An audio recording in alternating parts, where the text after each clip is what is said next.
दोस्तों, आज के हमारे सफर की प्लानिंग है शिमला से लेकर नारकंडा तक। लेकिन मौसम बहुत ज्यादा खराब है, कभी भी बारिश हो सकती है या स्नोफॉल हो सकती है। इसलिए देखते हैं कहां तक पहुंचते हैं। शिमला से निकलते ही पहाड़ों की ठंडी हवा और रास्ते के किनारे जमी बर्फ हमारा स्वागत करती है। 5-6 दिन पहले गिरी बर्फ आज भी सड़कों के दोनों ओर सफेद चादर बनकर चमक रही है। रास्ता साफ है, लेकिन मौसम का मिजाज कुछ अलग ही कहानी सुना रहा है। जैसे जैसे हम कुफरी की ओर बढ़ते हैं, मौसम और भी ज्यादा रहस्यमयी हो जाता है। आसमान बादलों से ढक जाता है, ठंडी हवाएं तेज हो जाती हैं।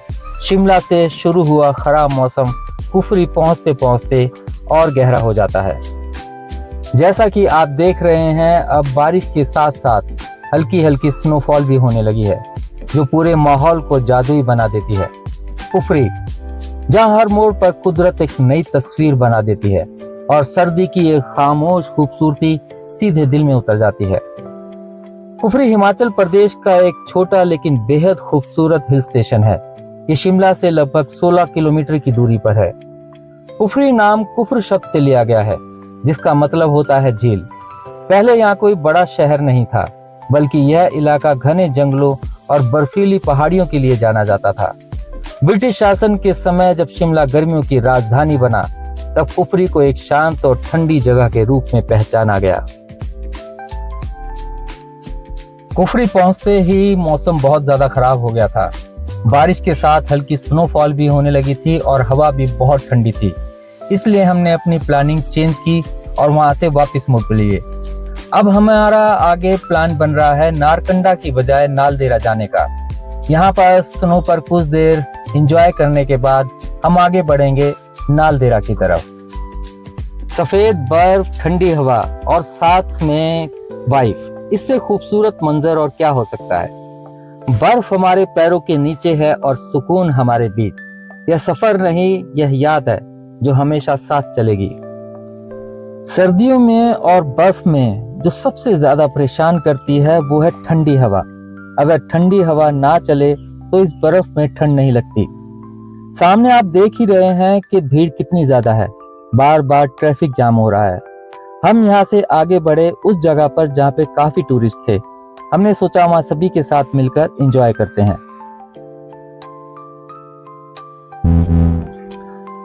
यहाँ पर काफी लोग हैं और याक वगैरह भी खड़े हुए हैं। कुछ छोटी मोटी एक्टिविटी भी हो रही है। देखो, सब लोग काफी एंजॉय कर रहे हैं और भीड़ बढ़ती जा रही है ट्रैफिक की।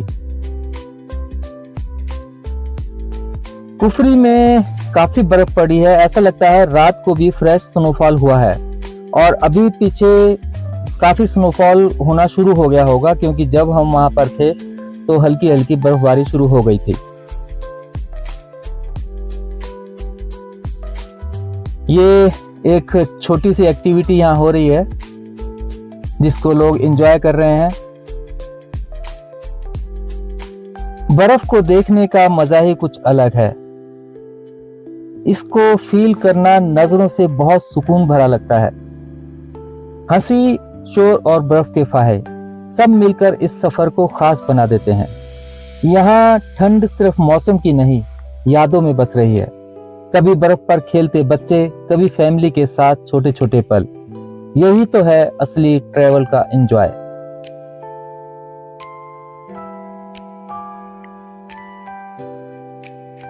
अब सफर आगे बढ़ता है कुफरी की बर्फ से निकलकर हरियाली की ओर। पहाड़ों के मोड़, शांत रास्ते और ठंडी हवा, यही रास्ता हमें ले जा रहा है नालदेहरा की तरफ। नालदेहरा, जहां शांति की आवाज सबसे ज्यादा साफ सुनाई देती है। देवदार के ऊंचे पेड़, खुला आसमान और सुकून भरी हवा, यह जगह खुद से मिलने का मौका देती है। यहाँ ना भीड़ है ना शोर, बस प्रकृति और सुकून। मौसम तो खराब था ही, लेकिन यहाँ पर ऐसा था कि बारिश या बर्फ वगैरह नहीं हो रही थी। मेरे पैर फंसाओ, करना नहीं, बस भूल के बैठो, ऐसे बैठो शांति से, मजे से। अगर सर के लिए लेना होगा ना मैडम थोड़ा, अगर इनके लिए जरूरत पड़ जाएगी बाई चांस, तो इनको बोल दो ना सर। चलो भी रखो, दूर देखो आप, तुम देखो आगे, घोड़ा नहीं देखता। तो चलो, हाँ बोलेंगे डर गए का डर है। कैसा लग रहा है घोड़े पे बैठ के? भाई सच कहूँ तो बहुत अच्छा लग रहा है, क्योंकि मैं पहली बार मैं डरती थी, पहली बार ही मैं घोड़े पे बैठी हूँ। क्वीन ऑफ झांसी बन जाएंगे। तो पर अब मेरे को तो बहुत अच्छा लग रहा है। अब झांसी की रानी बनने के लिए तैयार हैं ये। यार यूक्रेन के था युद्ध कराएंगे। अब देखते अब ये युद्ध पे भेजी जा सकती हैं। भेजी साथ सकती नहीं, भेजेंगे ठीक। सबसे ना बैठते। तो मुमकिन था, नामुमकिन था, मुमकिन हो गया। वो मुमकिन हो गया, ठीक है। ऐसे सीधे बैठो आप, टेढ़े नहीं होना, दूर नजर। हाँ वीडियो बनाते रहो, सारी यादगारी आएगी साथ में। वाह, तो आप महाराणा आपको क्या कर डर है? झांसी की रानी पीछे, झांसी की रानी पीछे आई हुई है। तभी तो आपको डर नहीं लग रहा। डर भी लग रहा हो तो करेंगे क्या? सही है ना, घोड़ा तो दे देते हैं इनको यहाँ से, अभी कीचड़े आगे को नहीं चल पाएंगे। नालदेहरा के इन सुकून भरे जंगलों के बीच ये वो जगह है जहां फिल्मों ने प्यार की कहानियां रची। यही वो जगह है जहां प्यार झुकता नहीं और माचिस जैसी फिल्मों के सीन देवदार के पेड़ों की खामोशी के बीच फिल्माए गए थे। यहाँ हवा भी धीरे धीरे चलती है, जैसे हमारे इन खूबसूरत पलों को तोड़ना नहीं चाहती। इन देवदारों की खामोशी में कुछ ऐसा सुकून है जो अल्फाजों में नहीं, यहाँ होने से मिलता है। ये सदियों से खड़े हैं, जैसे गवाह हों कि जो एहसास सच्चे होते हैं वो कभी झुकते नहीं, बस टिके रहते हैं। ये नालदेहरा में देवदार के जंगलों के बीच से होते हुए हम जा रहे हैं। इन घोड़ों का ट्रैक तो आप देख ही रहे हैं, कहीं कीचड़ है, कहीं खड्डे हैं, कहीं चढ़ाई है, कहीं उतराई है, लेकिन ये घोड़े चुपचाप बेचारे अपनी सवारी को लेकर आगे बढ़ते जाते हैं।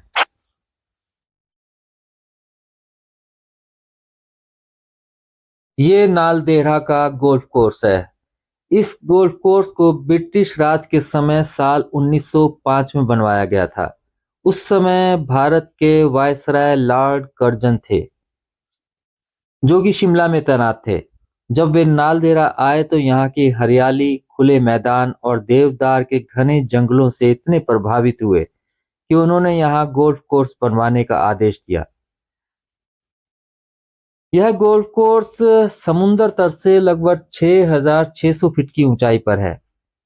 चारों ओर देवदार के ऊंचे ऊंचे पेड़, शांत माहौल और ठंडी हवा।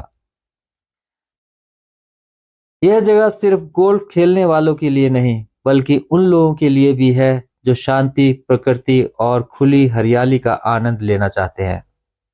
अभी इस ग्राउंड की घास आपको ड्राई दिखाई दे रही होगी, क्योंकि सीजन पतझड़ का है।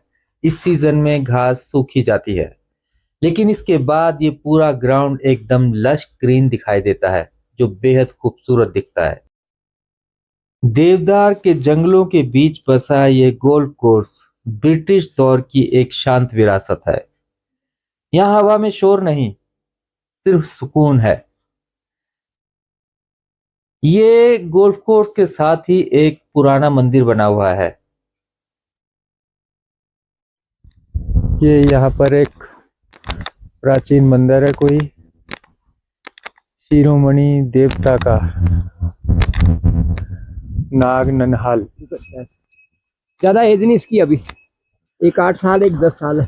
तभी ताकत है इसकी टांगों में। हाँ, नहीं तो हॉर्स पावर होती है ना, हाँ 150 केजी तक उठाते हैं ये। देखने में होते हैं दुबले पतले, और जैसे चढ़ाई आती है जरा सा आगे झुकना होता है बस। होगी तो गिर जाएगी। हाँ, घोड़ा नहीं गिराएगा, घोड़ा सेफ चलता है और सारी अनबैलेंस होती है। देखो बैंक बैलेंस भी खराब है, अनबैलेंस भी। बैंक बैलेंस से दिमाग पलटता, अनबैलेंस से सारी। आराम से बैठो आप, धड़को के, टेढ़े नहीं होना। घोड़ा बोलता है कि सीधे बैठना, बस मैं खुद ले जाऊंगा, आगे मेरा काम है ये।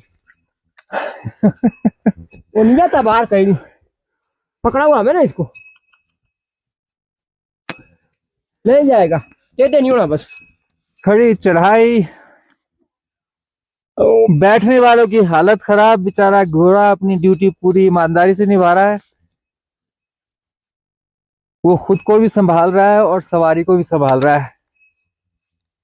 ओहो, बैठने वाला तो अपने आप को नहीं संभाल पा रहा। बैठने वाला अपने आप को नहीं संभाल रहा।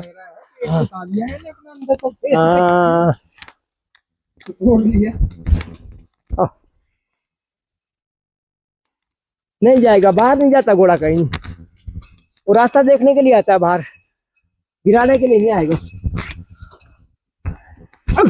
ऐसे खुद मुड़ेगा, ऑटोमेटिक है। ये देखो, ये देखो, आ गया ना, डेंजर खुद आएगा, खुद आएगा। ट्रैकिंग, ये देखो, घोड़े की हिम्मत है। हाँ ऐसे पैर पीछे, बॉडी आगे। हाँ हाँ, और मैडम जी अभी तो 7,500 फीट पे पहुंचेंगे, टेंशन न लो अभी आप। तो सड़क कहाँ है? आएगी सड़क जब चलेंगे तो। जब ये तो ट्रेनिंग चल रही है। हाँ बस तो, नहीं नहीं बोलिए। अरे आपको बोल रहा हूँ मैं, वाह याद रखना। चलो।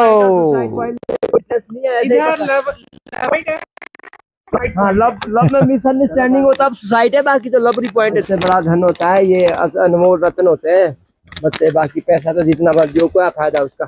मेरा धन जाएगा मेरे साथ। 53 एज है मेरी, और अभी मैं 40 किलोमीटर चलता हूँ जी। 40 किलोमीटर का सफर हो जाता है रोज का? मैं 4-5 राउंड लाता हूँ, 6 किलोमीटर का राउंड एक। और मैं 86 का वॉलीबॉल का नेशनल प्लेयर हूँ जी। अच्छा, नेशनल खेला हुआ। और मेरे दोनों बच्चे डिस्ट्रिक्ट प्लेयर है कबड्डी और खो खो के।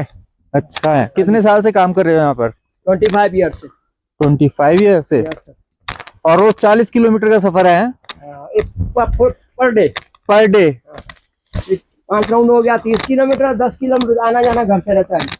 हाँ हाँ, वो भी, वो खच्चरों पे, इन पे घोड़ों पे घोड़े हैं या खच्चर हैं? ना घोड़े ना खच्चर, पोनी राइड है। अच्छा, घोड़ा खच्चर, घोड़ा अलग होता है, खच्चर अलग होती है। ये पोनी है, और ये पोनी भले ही है पर स्ट्रॉन्ग रहते हैं। ये स्ट्रॉन्ग तो 150 केजी तक ये सवारी वेट को ले जाता है। हाँ हाँ।